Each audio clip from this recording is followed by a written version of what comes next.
I'm Dr. Elba Garcia, and I am happy to be with all of you here tonight as we saw the genealogical backgrounds of the Garcia Ivankovici family. My husband Domingo and I are very honored that we have been invited to do this presentation. Well, my name is Maria Elba Ivankovici Camarillo. My great-grandfather, we believe, left Trestene, which is 20 kilometers from what is today Dubrovnik in Croatia, around 1863. At the time, they believed they were a lot of professionals and fishermen and different businessmen, the ones that left. The reasons, are unknown. However, we do know because my father has been able to track some of the descendants of the Ivankovici boat in Costa Rica. They arrived to Costa Rica around 1865, and they probably, some of them stay in Costa Rica because in Costa Rica there's a big community of Ivankovicis. But however, my grandfather always said that his father always wanted to come to America. He had a sister. So for whatever reason, after they left Costa Rica, they finished in Tabasco, Mexico. Over there, he met a woman, Adelaida Palma, which he fell in love and stayed in Tabasco. We believe his sister did, however, arrive into the United States at a later date. Why the name Ivankovici is spelled the way we spell it? Well, that's part of a mystery. Ivankovici means son of John, and it has many ways of being right. We have to remember that Croatia was conquered for over 400 years for many different countries, among them the Italians. And the Italians do not have K's in their language. So we believe that when my great-grandfather arrived to Mexico, he died, 10 months after my grandfather was born. And he had 7 daughters, older than my grandfather. And at that time, you can imagine that at the beginning of the 1900s in Mexico, women could not work. So it's amazing that all of them became midwives. The 7 girls in my grandfather's family, he was the baby. And he was the first one, because he was the male, to go to school. And we believe that when he had to write it, based on what the Ivankovici has been spelled in the past, it was spelled the way you see it now, because in Mexico, Ivankovici, is written right as it sounds. So anyway, my grandfather was born in Nacajuca, Tabasco, at the beginning of the century. He became a pharmacist at the beginning, and then he got into military school. He was General Doctor Matias. Then after the revolution, he changed his name. He never liked the Matias Crispin either, so he became Jose Antonio Ivankovici Palma. After that, when he got into the military, he went into medical school and became a doctor. During the revolution, my grandfather traveled all over Mexico with the government as a medical doctor. My father, Hector Ivankovici Parriego, was born in Mexico City. While my grandfather was stationed in Piedras Negras, Coahuila, he married, my grandmother, which he's still alive. She's 104 years today. Ángeles Parriego de la Llave. And at the time, my grandmother came from a family of her father, Baltasar Parriego. He was from Spain. And my grandmother's mother was Sara de la Llave and was from Puebla, Mexico. My grandfather and my grandmother married, and my grandfather, like I say, was pretty much a doctor that was all over Mexico. When he was stationed in Piedras Negras, Coahuila, Mexico, my father met my mother, and they fell in love. My father wanted to be a doctor. However, at the time, he graduated from uh, because Piedras Negras is in border with Eagle Pass. My grandfather wanted my uncles, my father's brother and sister, to learn English. So they really went to high school in Eagle Pass, Texas. My father graduated from high school in Eagle Pass. But at the time when he decided he wanted to be a medical doctor, well, it's not a secret that in Texas, discrimination and the challenges that they have to face as a Mexican were very many. So he decided to go to medical school, just like my grandfather did before him, in El Colegio Militar in la Ciudad de Mexico. So my father left. He revalidated all his studies from Eagle Pass High School to be able to get accepted in El Colegio Militar. When he did, and after he finished medical school, he had promised my mom that he will marry her, and I guess he went back to this time. My mother was a teacher already, had graduated as a teacher from Piedras Negras University, and then she was living in Allende and Morelos, Coahuila, which are towns that are all pretty much related over there. And they got married and moved to Mexico City. I was born in Mexico City, and I have two brothers, Hector and Jose Antonio and Diana. From my mother's side, it's a very interesting story because my grandfather, Refugio Camarillo Garcia, we believe was born in Montemorelos, Nuevo León. He was an orphan at a very young age. Therefore, we don't know where his background came from. We believe, for what my grandfather said, that they were some of the Indian North tribes from the Mexican side, probably Yaqui or somewhere from the northern part of Mexico. Dr. Eduardo Benavides was the man that adopted my grandfather when he became an orphan, and he needed a pharmacist. He needed someone that will help him make the medicines. So my grandfather became an apprentice at that time for pharmacist. And I remember my grandfather, making some of the medicines at the time that I was very young. I remember Grandpa at the pharmacy.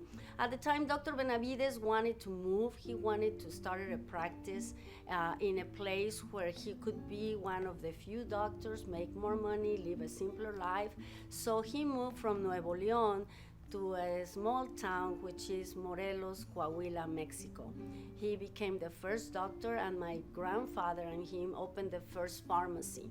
While he was over there, he met my grandmother, Maria Mondragon Burt. And they married, and the rest is history. My grandfather stayed there. My mother was born. She was one of four brothers and sisters. Elba, Nelly, Mario, y Bernardo. While my grandfather and my grandmother stayed there, I believe my grandmother, because of the last name, was of some kind of European descent. She really never find out where they came from, but they believe that they came from some of the people of the German descent that are around the area, many Mennonites at the time as well. However, we never find out that. In just coming back and some of the memories that I remember, both of my grandparents and my great-grandfathers were in medicine. Some of the facts that start into our history of the big town and the way that they moved and migrated. all over the Mexico territory. My grandmother do believe, and at the time they used to move when during the Mexican Revolution, when the villistas used to come around, they migrated north because, as we know, some of the damage and all the rapes and robberies that they used to do. My grandfather had the only business in the town at the time, which was the pharmacy. So they used to pack and move north whenever the revolutionaries used to come to town. So with that being said, I think that the history of my both grandparents was pretty much marked by medicine. I'm not surprised that, in our generation, we still have a veterinarian. I'm a dentist, and some of my cousins, my niece is a nurse. My sister is a translator in the medical field. I think that those kind of issues do mark who you are, and that's the Ivankovic Amarillo history in a nutshell. Okay, and it's in this town that we have talked a lot about, Morelos, Coahuila, Mexico, where I meet who will be my husband, Domingo Garcia. I met him when my aunt, Nelly, and his uncle, Magdaleno, were getting married. Morelos, Coahuila, Mexico, as we have said, is a very small town. I was born and raised in Mexico City. Domingo was born in Midland and raised in Dallas. So it was just fate that we were the two big city people in a small town where sometimes people knew who we were, but they didn't know how we could fit in the town.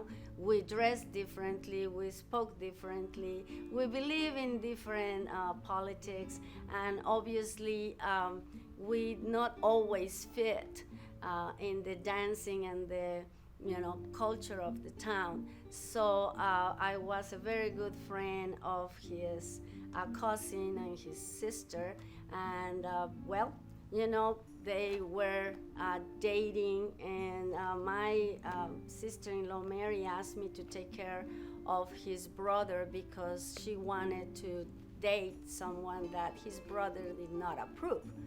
And being the greatest friend that I am, I told her that I will take care of her brother. Little did I know that Domingo loved politics, and so did I. So we became friends, and we were friends for a long time. I was 17, and he was starting, college, and I was starting college as well. When Domingo won a scholarship to study in Colegio de Mexico, I was already studying dentistry in La Universidad Autónoma Metropolitana, which is relatively close to El Colegio de Mexico. So when he got the scholarship, he needed a tour guide. And I obviously been there and been the greatest friends I always been. I decided to be his tour guide. And that's when we really start knowing each other, is when we start dating. And a few years later, after he finished law school and I finished dental school, he proposed the very traditional Mexican style. He had to go with my mother and my father-in-law to my house and ask for my hand. So then is when we decided that we will get married in Mexico. And when we started to think about who had to move, Domingo won that argument very easily. There's a lot of Mexican lawyers in Mexico City, while there weren't that many female, Latino, Spanish-speaking dentists here in Dallas at the time. So the rest is history. I married him, and we came to Dallas at the end of 1984. And I knew I have to go back to dental school in order to be a dentist here in the United States. And that first challenge was to learn English. My English was as good as medium burger, big Coke, please. So I knew I have to go back to school. And I did. I enrolled in El Centro College at the beginning of 1985. And I have my son Joaquin by June of 1986. He was very young when I actually got accepted into Baylor College of Dentistry. And well, you know, got pregnant in 1990 with Fernando. I always call him the dental baby because he was in my graduation pictures. I was almost 8 months pregnant when I graduated from dental school. And well, that's the history of when Joaquin and Fernando come. And you can see the 23andMe studies that, you know, the reports that we have, and you can see how the blood of, you know, pretty much all over the world is in Joaquin and Fernando. When you look at the breakdown of the Southern European and the Native American Indian blood, you can see that we're just another American family. I believe that here in Texas, in Dallas, that is our home, we have the opportunity to see how the melting pot is still alive and well, and that the American dream is something that we all, no matter where we come from, no matter what our ancestry, at the end of the day, we continue to fight for. Well, little did I know after coming into Dallas that I will be accepted in Baylor College of Dentistry, become a dentist for a second time. And after a few years of getting involved in the community with St. Cecilia's Church, Great Hispanic Chamber of Commerce, someone suggested I should run for city council. It sounded crazy, and then again, a lot of people say, why? You're a Latina, you're an immigrant, you have an accent, you're a woman. You shouldn't be doing anything like that. But, you know, this being America and District 1 being part of pretty much all those attributes, I won an election and became the first Latina to be elected as mayor and deputy mayor pro tem of the city of Dallas. Very proud of getting a lot of things done, being part of one of the biggest bond actually the biggest bond package in the city of Dallas history. We built the Latino Cultural Center, the animal shelter. We were able to rescue the Texas Theater and, you know, decrease crime to the lowest ever that the city of Dallas has had. So very proud of that record. And then again, when they asked me to run for Commissioner Court, I had to hear that same thing all over again. But why? You're a woman, you're a Latina, you're a minority, you have an accent. Really, I do have an accent? But with that being said, hey, I got elected as the first Latina immigrant to the Dallas County Commissioner's Court, and I've been very proud of all the things that we have done with criminal justice reform, with programs at the jail, with the reconstruction of the records building, with construction of many of the trails that are right now a reality in the west side of Dallas County. And of course, the most important thing, we reduced the deferred maintenance of Dallas County from 100 million to less than 28 million right now. And hopefully by next year, 2025, we will have been debt-free in Dallas County, an achievement that has not been done by any of the mayor counties in the state of Texas. So America continues to be the land of opportunity and the place where people and families like mine can achieve the American dream.